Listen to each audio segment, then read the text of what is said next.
Oui, oh bah, je pense que tout le monde attend mon coup de gueule exceptionnellement ce soir. Et j'ai perdu beaucoup de temps et d'heures dans ma vie. Donc, j'ai lu un livre. Et donc, si vous voulez lire quelque chose, je vous invite à acheter le livre de Nadia. Parce que au moins, ce sera utile et vous ne perdrez pas votre temps. Donc, un livre est sorti, je ne le citerai même pas parce qu'il ne le mérite pas. Mais je vais parler à Monsieur Pérou, qui est journaliste, à qui j'ai eu l'honneur de parler pendant 1 heure sur ce livre. J'ai donc perdu 1 heure de ma vie parce qu'évidemment, tout ce que je lui ai dit ne l'a pas retenu. Mais pire, il ne m'a pas posé de questions sur des affirmations qu'il pouvait faire sur moi dans ce livre. Et ça commence, c'est chapitre 16, 2 phrases, 4 erreurs dans 2 phrases. C'est-à-dire que vous voyez le niveau quand même. En pleine réunion de préparation de la présidentielle de 2017, Caroline Fiat ne peut réfréner ses sanglots. L'aide-soignante qui se prépare à rentrer à l'Assemblée nationale n'arrive plus à jongler entre la campagne électorale et ses enfants qu'elle élève seule. On va commencer par les 3 premières erreurs et la dernière, ça va être clair et net, il n'y a pas des excuses publiques qui sont sur tous les médias, ça va mal finir. En pleine réunion de préparation de la présidentielle de 2017, je ne faisais pas partie de la campagne présidentielle de 2017. Et ça, c'est en plus, dans plein d'interviews, c'est dit, je suis arrivée vraiment dans l'organisation pure et dure de la France insoumise en 2020. Caroline Fiat ne peut réfréner ses sanglots. Toutes les personnes qui me connaissent savent que si je vais mal, je fais beaucoup d'humour, j'hurle, mais on ne me voit pas pleurer. L'aide-soignante qui se prépare à entrer à l'Assemblée nationale. Erreur, encore une erreur, mais c'est pas possible. 2 ans de travail, d'investigation pour dire autant de conneries. Heureusement qu'ils ont bossé 2 ans, parce que là... Donc, en 2017, je rappelle, je suis candidate pour faire plaisir dans une circonscription ingagnable. C'est pour ça que j'ai accepté d'y aller. Et s'il y a eu si mon élection a été une surprise, ça a été une surprise pour moi. Donc non, pendant la campagne électorale de la présidentielle, je ne me préparais pas à entrer à l'Assemblée nationale, je me préparais à plein de choses, mais certainement pas ça. Ces enfants qu'elle élève seule, ça passe pas. Qu'on dise des conneries sur nous, on a envie de dire on s'est présenté à une élection et on met un peu notre vie devant tout le monde. Mais nos familles ne méritent pas ça. J'ai rencontré mon mari en 2003. On s'est mariés en 2011. Nous avons eu ensuite 2 enfants, un en 2012 et en 2014, et nous sommes toujours mariés. Mais ce que je n'accepte encore moins, c'est qu'on utilise ma famille pour dire que mon mari n'était pas là pour m'aider à élever les enfants, ce qui est faux. D'autant plus que si, quand M. Pérou m'avait appelé, il m'avait interrogé, je lui aurais dit et expliqué qu'il ne pouvait pas dire ça parce que mon mari a tout plaqué, boulot, société, tout ça, pour me laisser avoir tout le temps possible et profiter de mon mandat de député, et il a pris l'organisation de la maison et des enfants. Donc, vous allez, Monsieur Pérou, parce que je parle à lui parce que c'est lui que j'ai eu au téléphone, vous allez sur plein de plateaux. S'il n'y a pas des excuses envers mon mari, je ne suis pas une procédurière, mais ça finira mal. C'était mon coup de gueule. Alors après, il y a d'autres trucs que j'ai découverts dans le livre qui sont faux, mais ça, 2 phrases, 4 erreurs.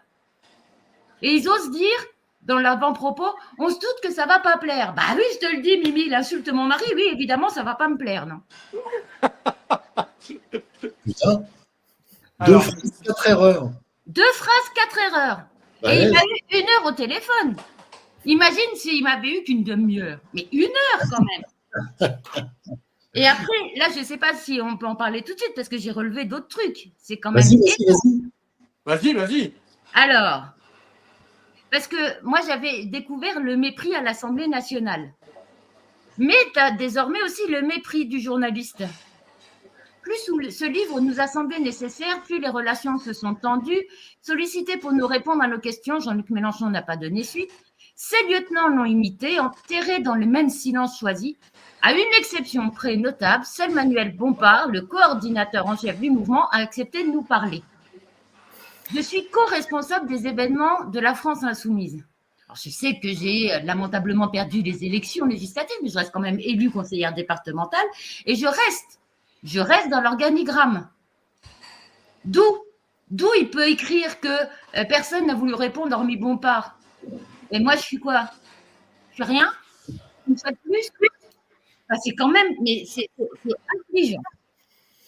Alors, ceux qui viennent d'arriver, vous savez peut-être pas, j'ai repris mes études, je suis une jeune étudiante. À la Sorbonne.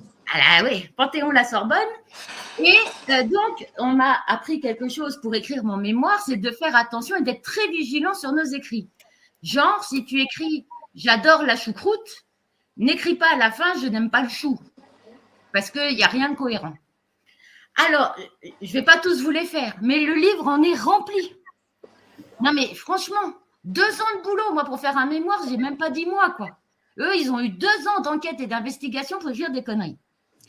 Alors, dans l'avant-propos, quand ils s'installent dans un bistrot, non, attendez, j'ai été trop loin. Dans les cafés où nous les avons retrouvés, beaucoup ont tenu à s'installer dos au mur pour pouvoir surveiller les allées et venues. Bah oui. Donc, leur analyse qui est faite de cette position, c'est ils ont peur que quelqu'un les voie avec nous. Page 337.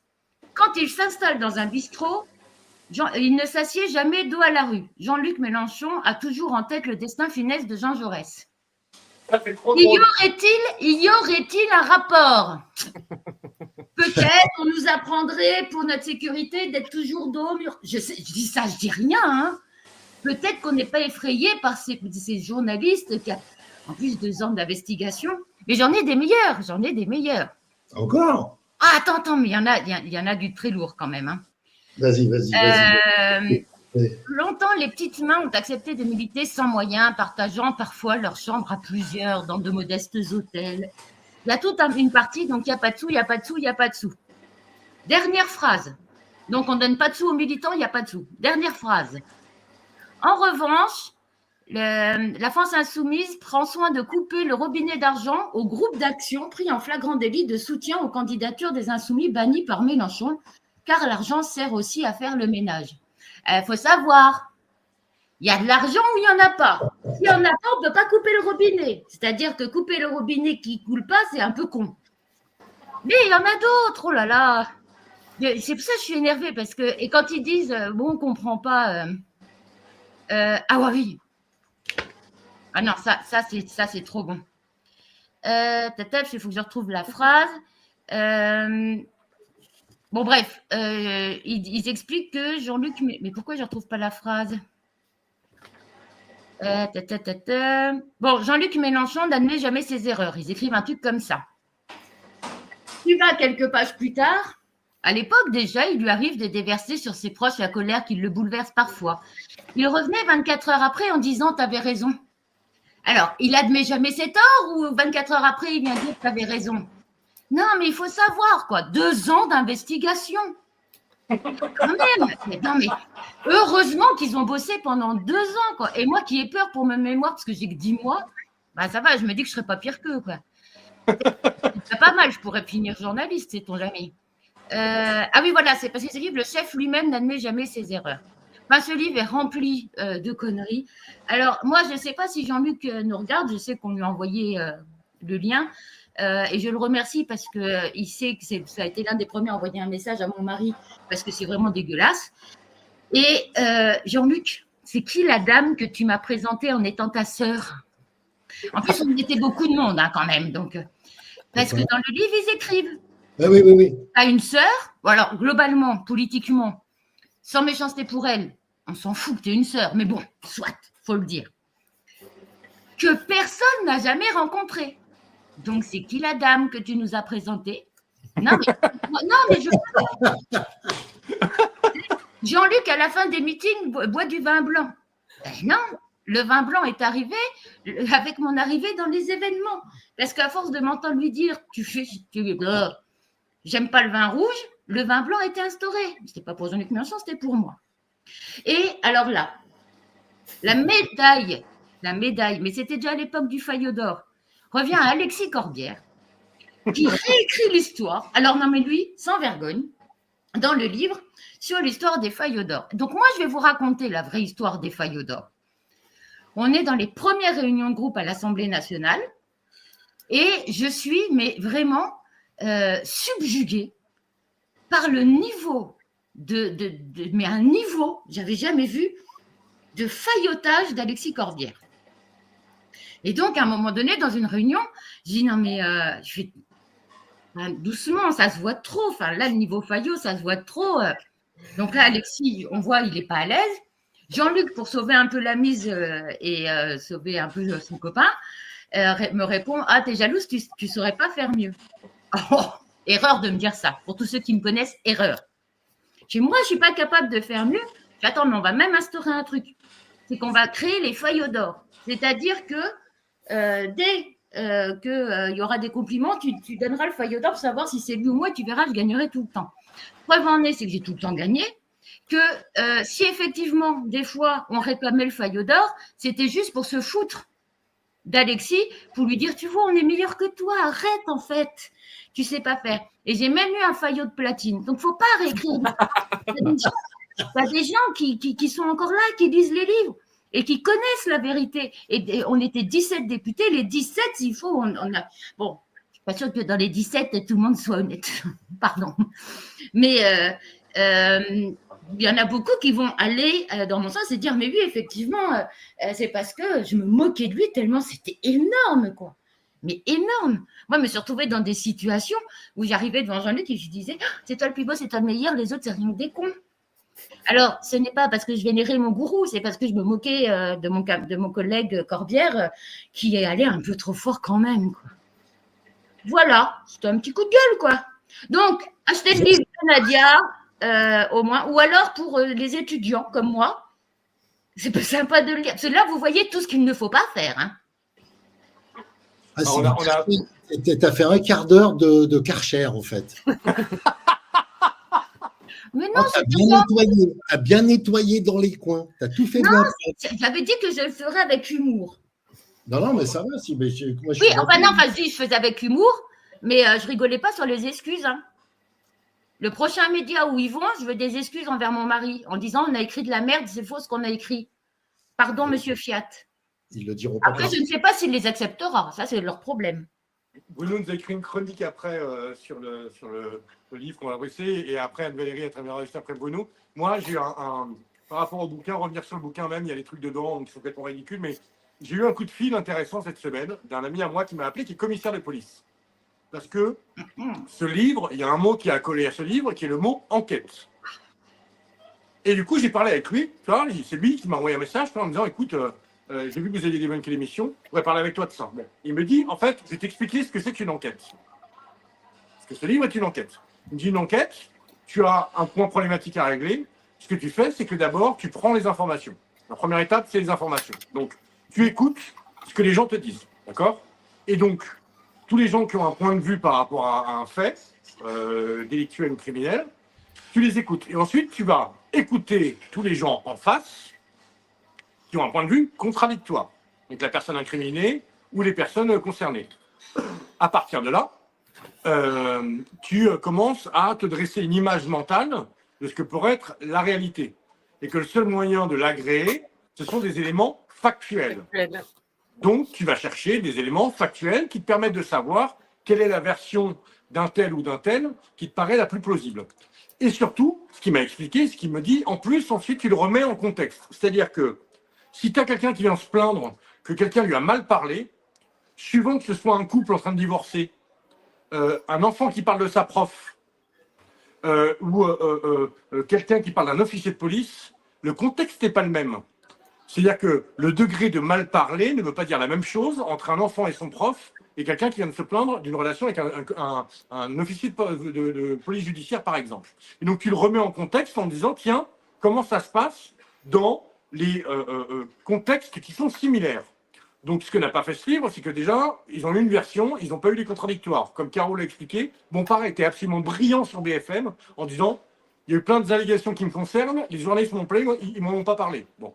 Donc, évidemment, le contradictoire n'a pas été respecté. Et ensuite, ce qu'ils auraient dû faire, si ça avait été une enquête, c'était aller regarder comment ça se passe dans les autres mouvements politiques impliqués dans une campagne présidentielle, pour voir si, contextuellement, ceci est dérangeant, et que les éléments factuels, bien entendu. Et enfin, ce qu'il me disait, c'est qu'après, tu cherches une qualification juridique à partir d'éléments factuels, c'est-à-dire de dire, ce fait, on en est sûr, on nous en a parlé, on l'a vérifié, et à partir de là, on qualifie juridiquement pour savoir si c'est répréhensible, oui ou non, et quelles sont les actions à déclencher derrière. Et là, donc c'est évidemment pas une enquête policière, c'est une enquête journalistique, mais il n'y a ni de contradictoire, ni de mise en contexte, ni de recherche d'informations, d'éléments complètement factuels. Par exemple, on a plein de passages où on nous dit Jean-Luc a envoyé, par exemple ça, il y a un truc qui est absolument horrible sur Charlotte Gérard, où il lui aurait envoyé que son mari décédé aurait honte d'elle. Ce message a été écrit dans le livre. Il nous publie plein de screens partout dans les médias, des trucs qu'ils avaient dans le bouquin, mais ça, non. C'est-à-dire que si j'avais eu vraiment l'image de ce message, je vous ai garanti qu'il aurait balancé. Et pour autant, ils osent sortir cette horreur-là, qui n'est absolument pas vérifiable. Donc, il y a le terme enquête qui pose effectivement un vrai problème. Et donc, quand on prend un peu de recul et qu'on se demande du coup à quoi sert ce livre, voilà, il y a un élément de contexte qui sont les municipales. Les forces politiques sont en train de se constituer sur les grandes villes, donc on balance à nouveau un pavé qui a pour mission de rendre infréquentable la France insoumise. En plus, on n'interroge que des gens frustrés, déçus, aigris parce qu'ils ne sont plus dans le mouvement, pour des tas de raisons valables ou pas d'ailleurs, peu importe, ce ne sera pas mon propos. Mais Garrido et Gorpierre, au secours. Vous avez été assez défendus, vous avez craché dans la soupe derrière, vous êtes vraiment... Bref.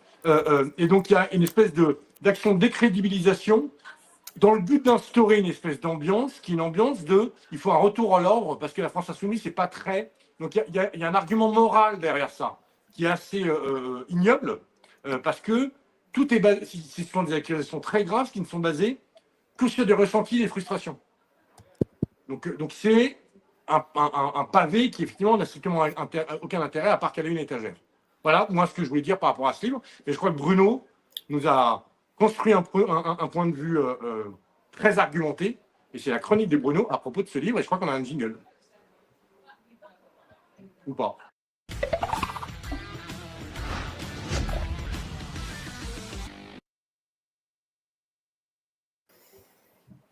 Bah, vous m'avez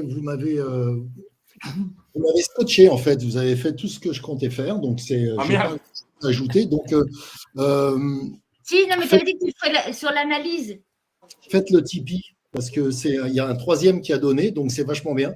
Faites le Tipeee et puis bah, tu vois, Caro, tu as perdu du temps, mais là vous m'en faites perdre vous aussi parce que moi aussi j'ai lu le bouquin. Non, mais moi, une heure avec le journaliste et une journée pour lire, quoi. Non, mais j'ai autre chose à faire, en fait. Bah oui, mais moi aussi. Ah oui, pareil. Pour Prune Bourbon, pour les prunos, on a fait ça. Mais bon. C'est bien. Donc, je vais faire extrêmement court. S'il y a une purge, c'est ce livre. C'est illisible, d'abord parce que c'est écrit avec les pieds. Et puis, d'un autre côté, ce n'est pas un livre qui a été écrit pour être lu. C'est un livre qui a été écrit pour passer à la télé. De ce point de vue-là, ça marche plutôt bien. Donc, voilà, je n'ai pas grand-chose à ajouter, si ce n'est que je vais vous dire d'où moi je parle et pourquoi j'aurais aimé que les deux travailleurs médiatiques qui ont écrit ce bouquin le disent. Moi, j'ai plutôt de la sympathie pour LFI et surtout pour le programme de l'avenir en commun que je partage à 70%, 75%, je suis d'accord avec ce qu'il y a dedans. Donc, j'ai un biais de sympathie pour ce projet politique. Quant à Mélenchon, personnellement, je ne le connais pas bien. J'ai présenté un meeting sur un bus, et toi, tu faisais l'organisation, Caro. Le meeting de Nantes, on a dîné quelques fois ensemble, jamais en tête-à-tête, toujours avec des gens autour. Il y a un truc aussi que, moi, quand j'ai dîné avec lui, je n'ai pas vu les gens vouloir se mettre à côté de lui. Merci. Et j'ai dit à un moment, mais pourquoi vous vous mettez tous du côté, alors je ne sais plus quel côté, c'est le côté gauche. Il dit parce qu'il y a une oreille où il n'entend pas, si on veut se faire entendre, il faut se mettre côté gauche. Donc c'est pour ça que les gens s'approchent. Et donc ça m'avait fait marrer. Donc moi j'ai un biais qu'on appelle un biais cognitif qui est un biais de sympathie pour la France insoumise. Et j'aurais aimé que les auteurs nous disent aussi d'où ils parlent, quel est leur biais à eux. Notamment un biais, quand tu lis le bouquin que tu vois, qui est un biais de raisonnement. C'est-à-dire que la façon de présenter une situation change l'interprétation que tu as de cette situation. Et donc, ce qui est intéressant, et je rebondis sur ce que tu as dit, Caro, c'est la méthode qui est employée. Ce n'est pas une enquête fouillée de 2 ans. C'est des interviews qui ont été faites et des déclarations qui sont faites par des gens qui ont quitté LFI ou qui ont été virés de LFI. C'est vrai. pour quelles raisons ceux qui ont été virés l'ont-ils été? Moi, j'aurais aimé fouiller pour le savoir. Nous, on le sait, à peu près. Hein, et si vous voulez, on en parlera après. Mais donc ça, j'aurais aimé. Donc la méthode, c'est quoi? C'est des déclarations. Alors peut-être qu'il y en a qui sont exactes. Bon, toi, il se trouve que tu as 4 erreurs en 2 phrases. Bompard, il n'a jamais dit ce qu'il a dit. Aurélie Trouvé, pareil. Enfin bon, ça fait quand même beaucoup. Mais ce n'est pas mon sujet, ça. Mon sujet, ce que je voulais vous expliquer, essayer de vous faire partager de ce que j'ai lu, c'est la méthode. C'est des déclarations. Ces déclarations, elles sont interprétées par les auteurs. Et ensuite, ils font un truc qui est archi malhonnête, c'est qu'ils commentent leurs propres interprétations. Et alors, donc, du coup, tu te dis, mais ah oui, oh là là, c'est dégueulasse. Mais est-ce qu'on pourrait interpréter différemment ce qui est dit? Par exemple, on va prendre un exemple, celle de Bompard, qu'il n'a jamais prononcé, va t'acheter un cerveau. C'est que Mélenchon lui avait dit, va t'acheter un cerveau. Voilà. Donc, Bompard a démenti en disant, c'est pas vrai. Et le mec, là, Pérou, il s'appelle, il a dit, oui, bon, c'est un détail, il a dit. Ouais, d'accord, bon. Donc, si tu dis à quelqu'un, va t'acheter un cerveau, interprété par les auteurs du bouquin, c'est méprisant, insultant, tous les trucs en possible. Et le commentaire qu'ils en font, c'est il humilie les gens, Mélenchon, parce qu'il ne veut pas qu'une autre voix existe que la sienne. Donc, du coup, tu entends des trucs comme s'il a la passion de l'excommunication, il est toxique, c'est une secte, il y a des purges, c'est un système dictatorial. Les gens, j'ai lu ça, que les gens ont la peur au ventre. Ouais. Ben, moi, je suis allé quand même quelques fois au siège, j'ai jamais vu personne avoir la peur au ventre. Mais bon. Ouais, maintenant, est-ce qu'on peut interpréter la phrase différemment? Bompard, par exemple, on ne sait pas de quoi il parlait avec Mélenchon avant que Mélenchon lui dise ça. On ne sait pas.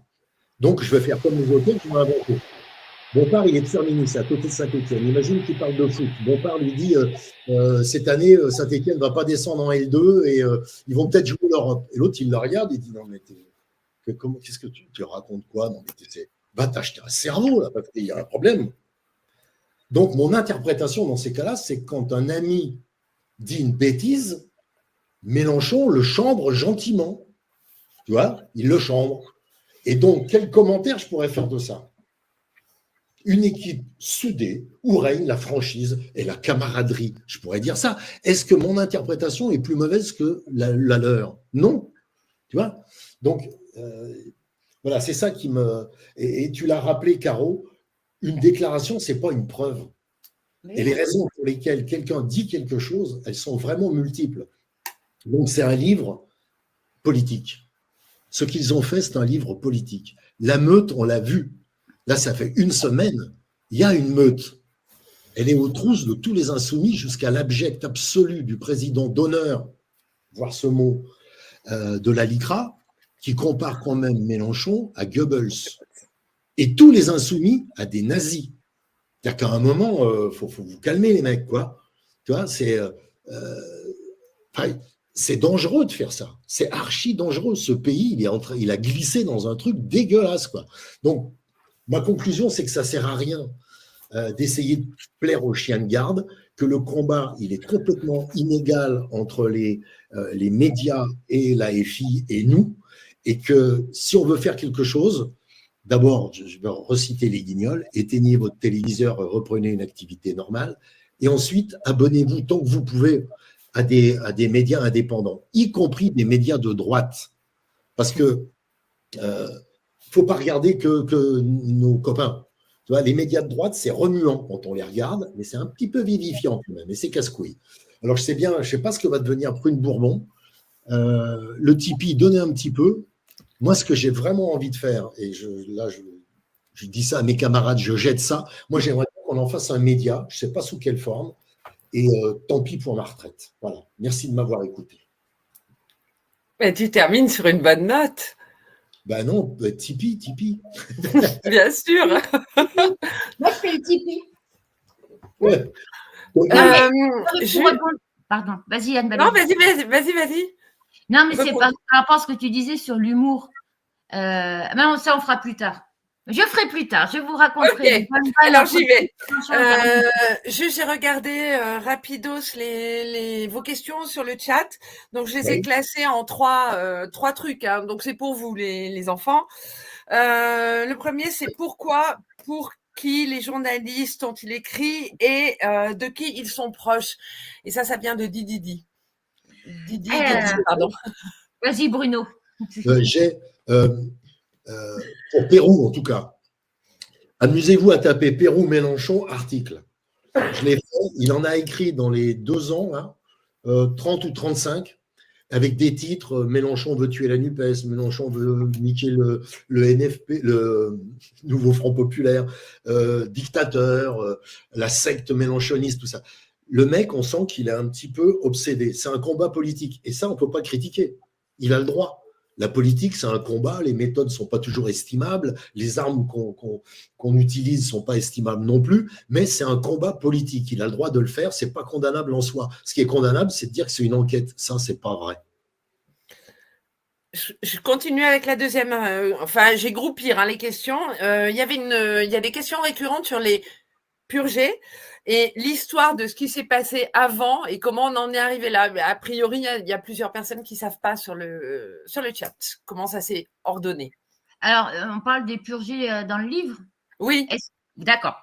Alors, nous n'avons pas fait d'enquête parce que déjà très rapidement, on s'est rendu compte que nos messages Telegram ou ce qu'on avait pu dire en réunion de groupe se retrouvaient dans la presse juste après la réunion de groupe, ce qui était très désagréable d'ailleurs.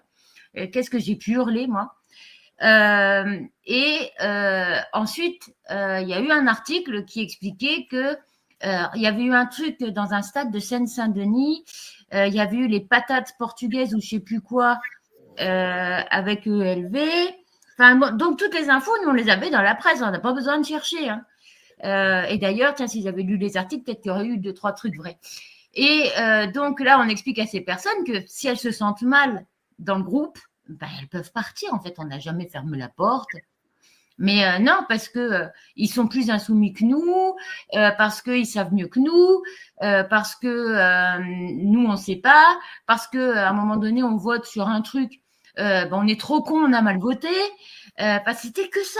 C'était fatigant. Moi, je me suis vue sortir de certaines boucles Telegram ou ne plus aller en réunion, pas à cause de Jean-Luc Mélenchon, pas à cause de Manu Bompard, pas à cause de Mathilde Panot, à cause de Alexis, de Raquel, de Clémentine. Du moment où on les voyait arriver en réunion de groupe, moi, j'avais une boule au ventre en me disant « Qu'est-ce qu'ils vont nous faire ?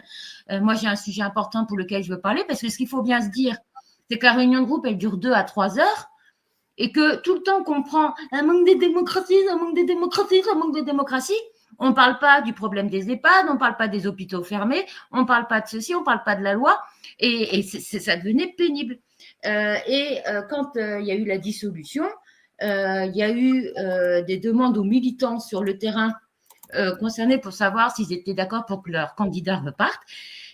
Et certains ne l'ont pas eu. Enfin, Clémentine Autain et Ruffin ont eu l'investiture, et d'autres ne l'ont pas eu, mais peut-être parce que les remontées n'étaient pas bonnes, quoi.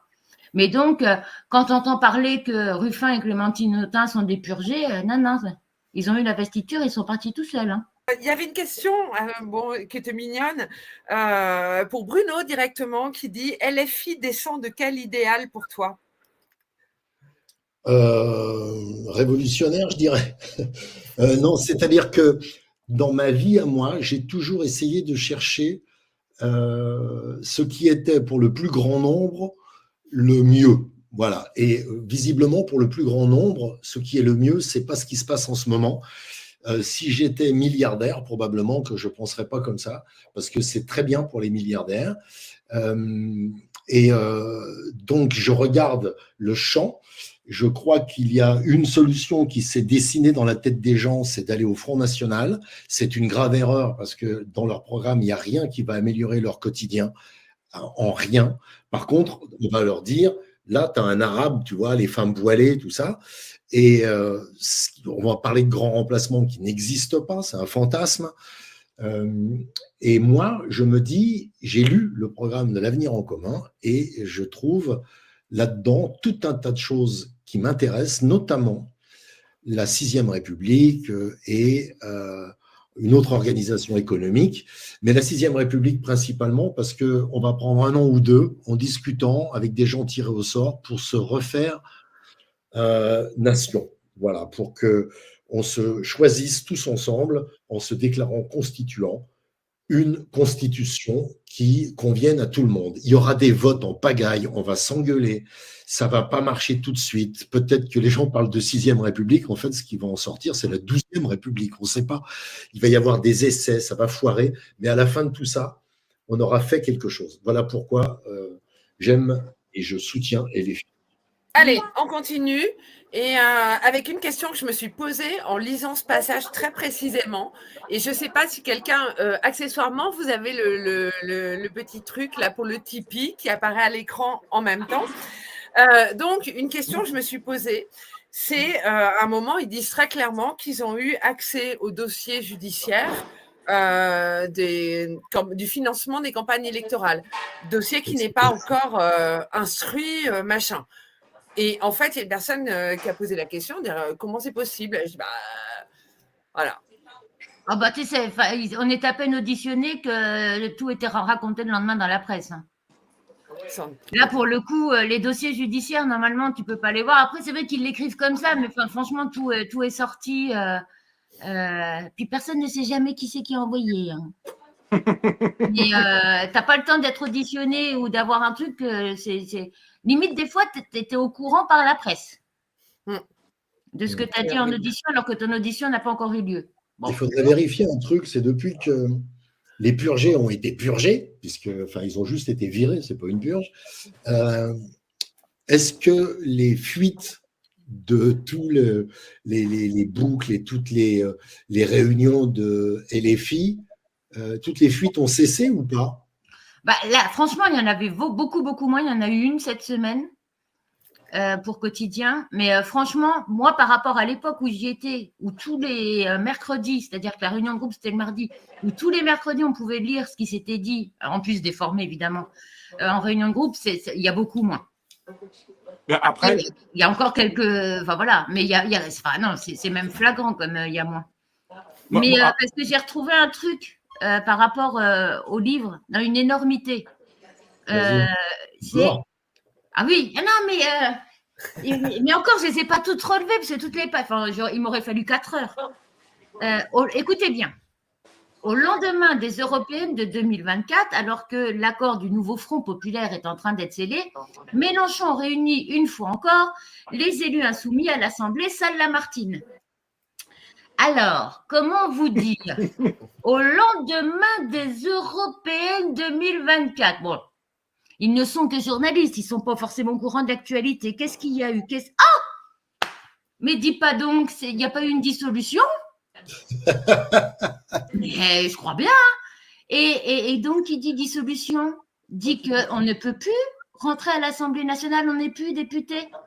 On ne peut plus faire de réunions Salle-Lamartine. Alors bon, non mais, rigolez pas. 2 ans d'enquête. 2 ans d'enquête. Ils ont travaillé dur, les cocos, hein. Pour écrire des conneries. Après, brièvement, sur les purgés, parce que c'est quand même un truc, moi, qui m'horripile. À un moment donné, donc c'est des gens qui n'ont pas été réinvestis, d'accord? Ces gens, et donc, on parle d'un mouvement dont qu'on taxe d'autoritaire et népotique, où il y a un chef et le cercle rapproché est intouchable. Donc là, il y a des gens du cercle rapproché à qui on dit on ne te confie plus de responsabilité parce que tu merdes. Donc, il me semble que c'est un truc plutôt ça. Eh ben non, on nous explique que c'est une purge. C'est complètement barge. C'est-à-dire que Garrido et Corbière, effectivement, qui se sentaient intouchables, ils ont été couverts plein de fois, ils ont été beaucoup protégés pour des bonnes raisons, hein, parce qu'il y a eu une campagne de presse contre eux dégueulasse sur leur HLM qu'ils occupaient, etc., etc. À ce moment-là, Jean-Luc Mélenchon a fait du Jean-Luc Mélenchon. C'est-à-dire qu'il les a couverts, enfin, il les a protégés, il a pris fait et cause pour eux.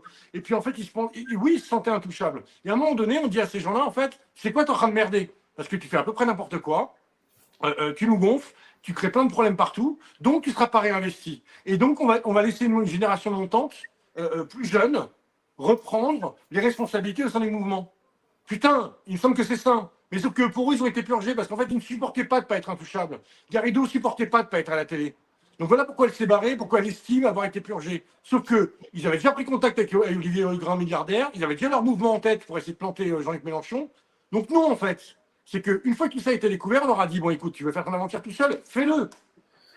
Et c'est eux qui sont partis, avec un milliardaire au cul, rappelons-le quand même. Milliardaire qui est derrière certains écolos, etc., Ruffin, etc., etc.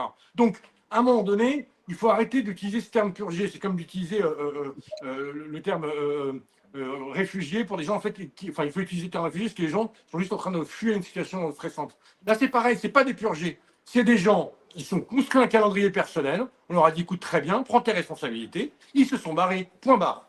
Voilà.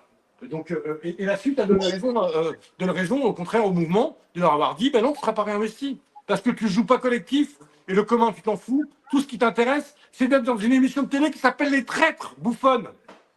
Pardon. Ah, d'ailleurs, si Raquel Garrido, qui a quand même, selon la presse, gagné beaucoup d'argent grâce aux traites, peut participer au Tipeee. Raquel, t'as un Tipeee. Ce serait sympathique. Ce serait, bah, écoute, elle n'a pas été gagnée pour l'association. Non, mais franchement, vu la somme qui est annoncée, j'ose imaginer qu'elle a tout donné à l'association. Bah oui. Bah oui. Mais si elle n'a pas tout donné, qu'il reste 100 balles. C'est marrant quand même qu'elle trouve Mélenchon un poil humiliant parfois et qu'il faut l'écarter alors qu'elle a passé je ne sais pas combien de temps chez Hanouna, dont c'est le fonds de commerce. Donc c'est très très curieux, quoi. Très curieux. Mais bon. Alors, j'ai une question, mais je connais la réponse, mais là, la personne qui l'a posée ne la connaît pas. S'il y a une nouvelle dissolution, Caro, est-ce que tu te représenterais? Alors, au jour du 10 mai 2025 à 23h15, non, parce qu'il n'y a que les abrutis qui ne changent pas d'avis. Donc, je ne veux pas qu'un jour on ressorte ce moment en disant elle avait dit non.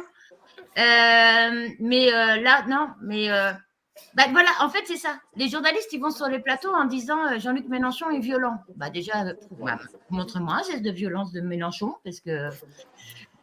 Et tu sais, c'est comme Daniel Simonet qui, dans Complément d'enquête, avait dit j'ai vécu ce moment comme un harcèlement politique. Jean-Luc Mélenchon est devenu un harceleur.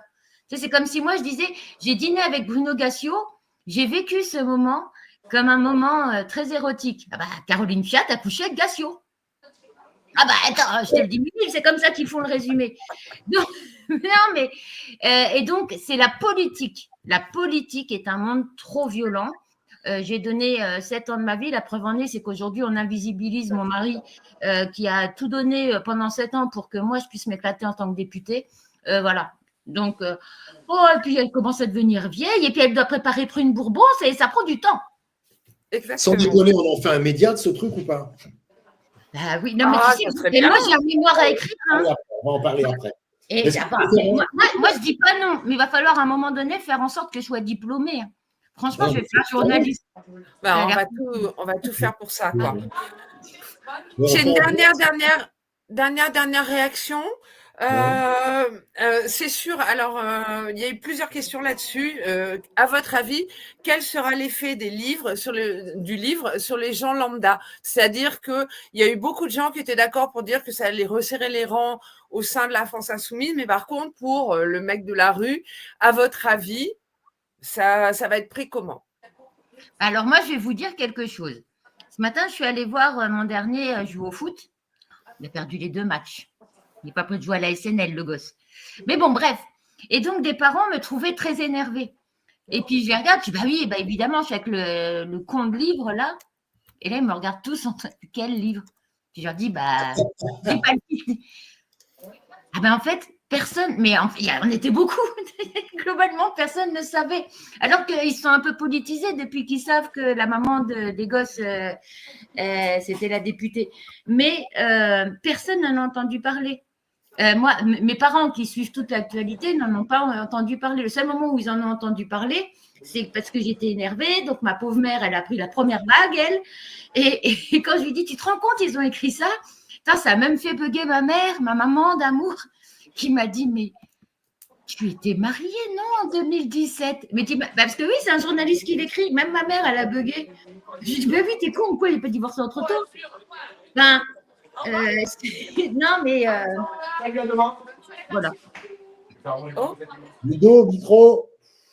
Il est pénible. Il est au resto. Donc, je suis pas Il sûre. va pas revenir. Il va pas revenir.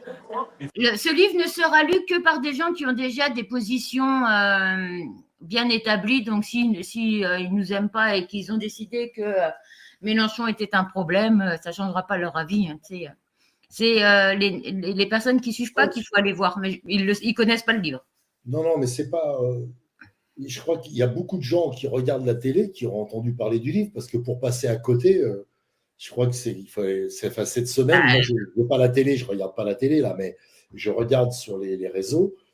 Toutes les 10 minutes, tu as un mec de l'après ou une nana de l'après qui est à la radio, à la télé, donne une interview dans un journal. Tu as les deux travailleurs médiatiques qui ont écrit ce bouquin qui sont dans toutes les émissions.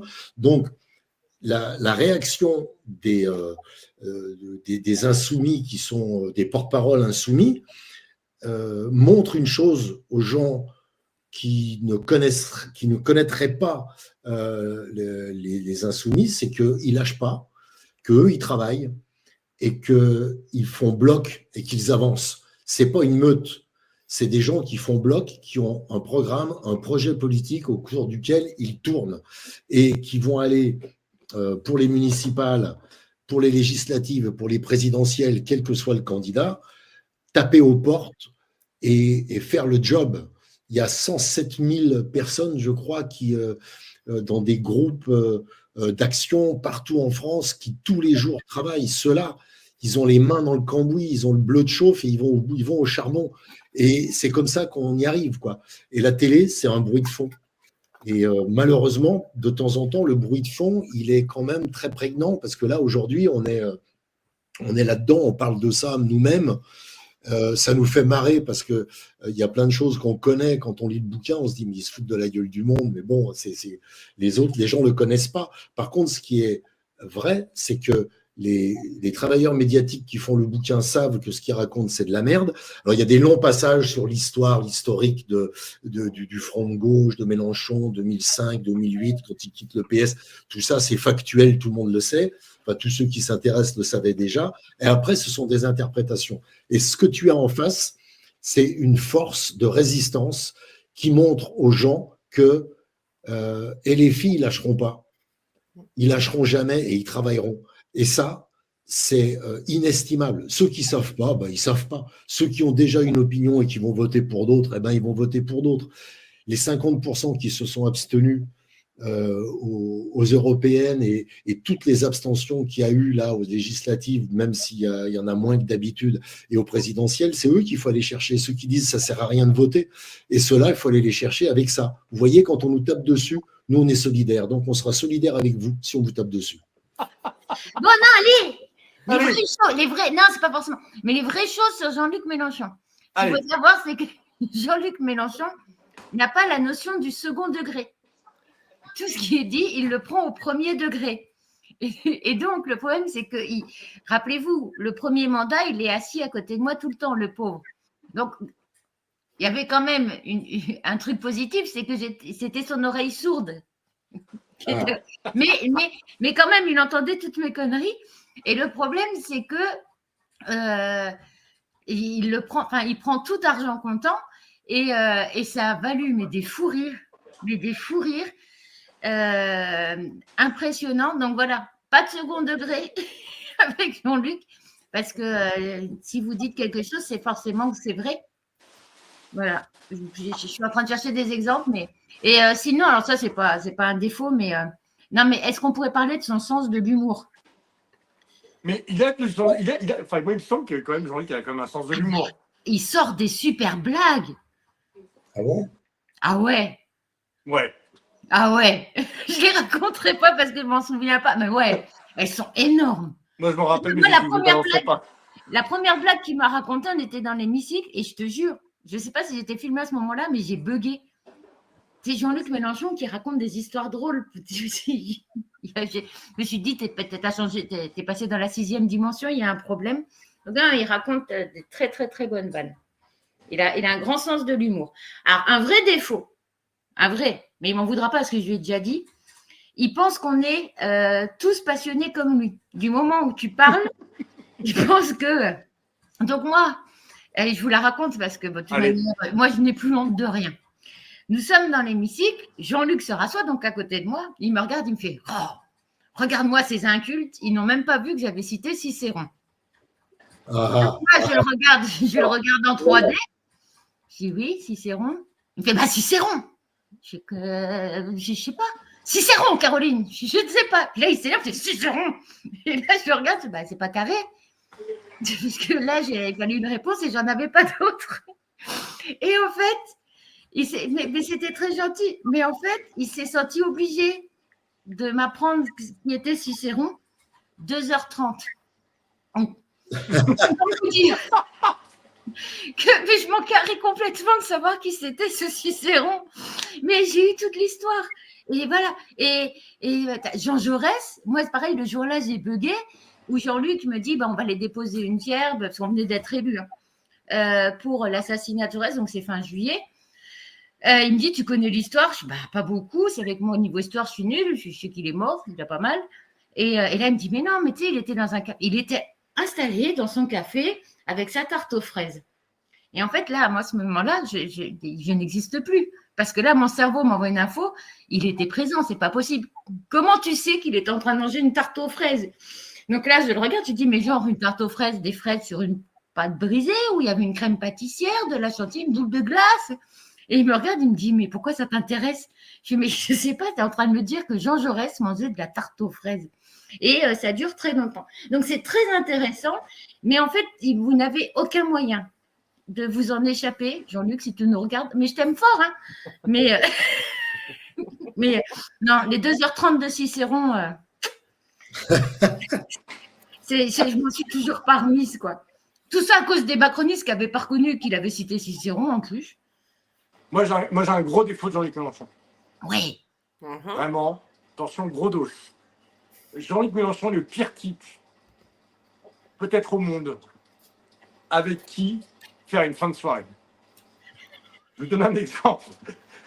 On fait un événement annuel chez un ami commun. On est, je sais pas, une petite vingtaine. Et au bout de 40 minutes, vous ne voyez plus Jean-Luc Mélenchon.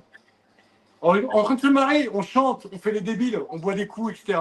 Et il n'y a plus de Jean-Luc Mélenchon. Et le type, il est assis dans une pièce, dans un coin, avec un livre qu'il a trouvé dans la bibliothèque, qu'il trouve absolument passionnant. Et tu ne peux plus rien en tirer. Il est dans un coin avec son bouquin. Le mec est chiant. Il est chiant.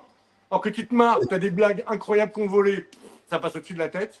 Et voilà. Le mec, c'est le pire camarade de fin de soirée. Parce que vraiment, tu te fais chier. Moi, j'ai déjà chanté avec Jean-Luc en fin de soirée. Hein. C'est vrai? Ouais. Mais moi, je lui faisais tout faire parce que sinon, je le menaçais de faire plein de conneries au prochain meeting. Benoît Tirmach, je dis qu'il a eu droit à 1 heure avec je ne sais plus quel révolutionnaire mexicain. Ah, mais 1 heure, chérie, 1 heure. 2h30. Cicéron, c'est pas carré. Enfin, en même temps, Caro. Ça va, hein? C'est pas carré. Hein. Mais parce qu'il voulait absolument que je réponde, là. Cicéron. Mon cerveau, il a dit, mais c'est pas carré. Moi, je suis dans la panique, je suis dans l'hémicycle quand même. Ben oui, non, mais je comprends. Non, et en fait, c'est ça quand je parlais. Non, mais et puis, il y a un côté, mais vraiment, parce que ça, c'est une très, très grande qualité, c'est qu'il a peur pour tout le monde. Des défauts, me dit Caro. Oh, ça va, j'ai le droit parce que c'est. Tu sais quoi, ça peut être un défaut, une trop grosse qualité. Hein. Oh, la faillotte. La faillotte. De platine. Et on a le... Non, mais après, moi, je le trouve super docile. C'est pour ça que je ne me reconnais pas du tout quand je dis ce bouquin, quoi. Enfin, moi, je sais que sur un événement, Ludo et Bruno, vous m'avez déjà vu. Si à un moment donné, je dis à Jean-Luc, si tu bouges pas, je te dirai quand tu peux bouger. Il se met assis, il bouge pas, quoi. Mais grave, mais tellement. Et moi, ce qui me fait souvent rire, c'est que des fois, je le fais et les gens, ils me regardent, mais des fois méchamment. Il suffit qu'il y ait des militants qui passent, d'un l'air de dire, mais elle se prend pour qui pour parler comme ça, Jean-Luc? Mais sauf que moi, je n'ai pas le temps de négocier. Donc, il sait qu'à un moment donné, si je donne un truc, c'est comme ça, c'est pas autrement. Et moi, j'adorais ça. Non, mais par contre, pour le coup, ça, c'est un vrai défaut. Il y a un vrai défaut derrière. C'est qu'effectivement, il faut lui dire, tu t'assieds là et tu bouges pas. Parce que, par exemple, moi je vous livre une douleur personnelle, hein, attention. Place de la République, après la défaite, il y a 140 000 personnes selon les filles, 4 personnes suivant la police. Alors qu'en fait, c'est vraiment gavé. Et une semaine avant, Sophia décide, vas-y, c'est toi sur scène qui fait l'avant-meeting. Il y avait Charlotte Gérard, etc. encore à l'époque. Et dit, tu fais le petit truc. Donc, on a un conducteur avec une prise d'antenne BFM TV, conducteur qui fait 1h20. Donc, je suis sur scène à République, avec des blablabs qui nous jettent des barrières, etc. C'est n'importe quoi. Et je fais 1h20 avec un conducteur dans l'oreillette, le temps que Jean-Luc descend de la place de la République.